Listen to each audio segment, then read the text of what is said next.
过多年路地麦草有除非清神嘅作用，不过唔敢想象得到，安尼嘅药草竟然也使得囤一堆摆在2000万嘅公婆，天数对人生呢成落带把控起来么？10年前，苗栗乡亲张平云因为也老公李正峰突然做保本人多肺炎，败一身死。不过张平云杀对行业除非亲神嘅麦草得到转移，用草本做番茄。供求天然，向来注重养生嘅银行。3年前有个推出草本后糖，因为天然抗菌，生理改好，可以两项产品都赚到1000万元嘅业绩。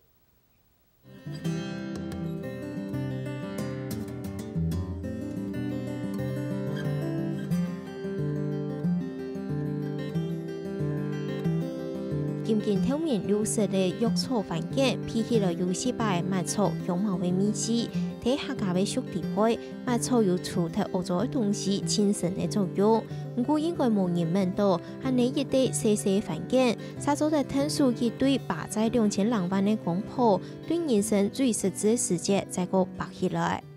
9月一直到10月10号这段期间，可能当人就尿尿开唔过去的，就忘脱了嘛。忘脱到我当然就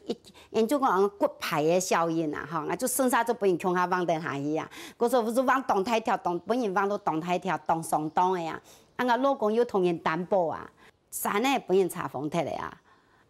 钱又被人忘脱啊！哇，这真是好，唔是天公嘅做那嘅啊！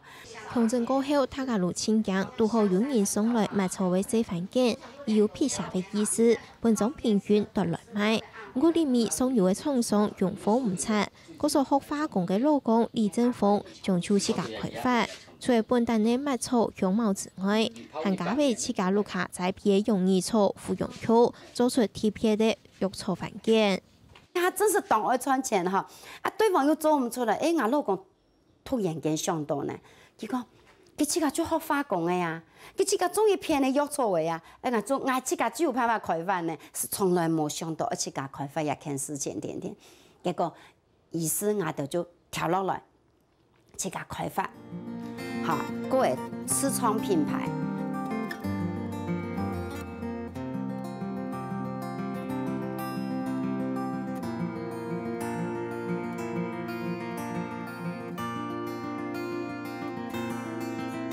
其实喺摆在金钱，李正峰、张平云也对公婆就对客家阿婆计价嘅地得民间偏方，地得容易草做得治疗烂脚沙，本但抢起上爱嘅3年，提起家路下被后烟种药草嘅，冇想到沙种出嚟赚钱嘅方法。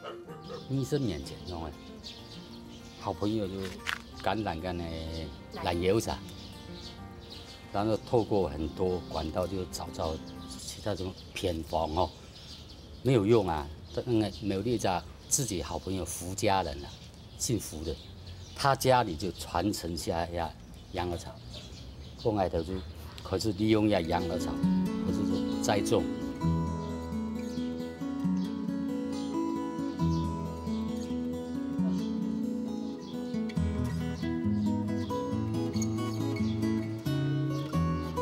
哦，这草是长得特别快。因为我们都没有撒农药哈，所以都真的是这样出草的啦。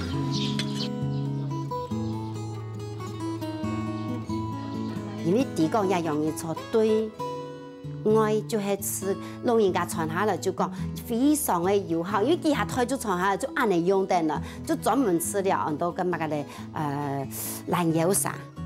对内的话吼，特别嘅老人家啊，吼就讲爱看到的，还有连通的，注意菜园后这样容易错，那洗啊以后就不用一些养分，就拿来很臭啊，当腐，但是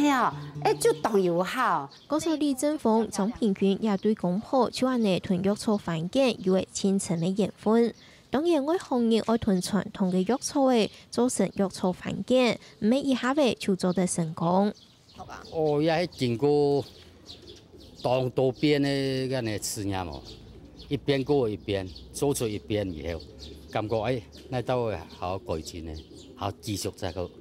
一边做一边啊，做到前后个感觉俾人试用以后，消费者如果也做出来都品质不差，我就这样开始做。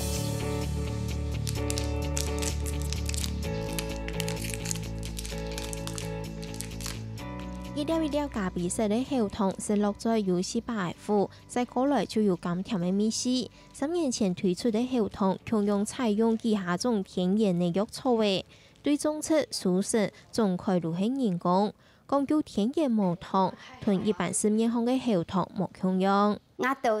開發一項東西，需要花當久的時間，從藥草味嘅種出，嗰個配方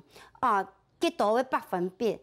打出來用，搶顏色咯。所以拜託唔同嚟講，唔知道我睇父母，唔知道樣板嘅口感，又要開發，又要重新批過，又這個大樣，一刀一刀嘅安尼大樣，一刀一刀嘅安尼搶顏吃色，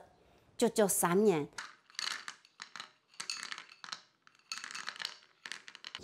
我係看唔過去，我相信消費者也看唔過去。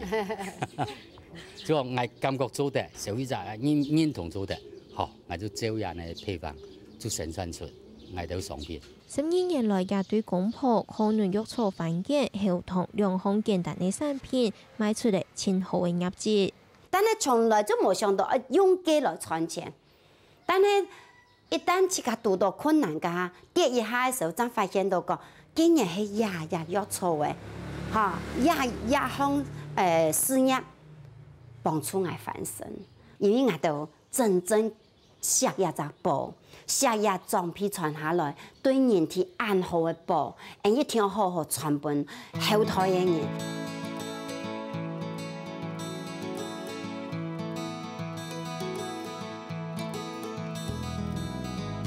李正峰將平均2公婆傳承裝批嘅藥草經驗同智慧結晶。搭配健康人崇尚天然抗菌的養生觀念，同有老有新的想法相互結合，韓國對地位潛到嘅人生的轉機同商機。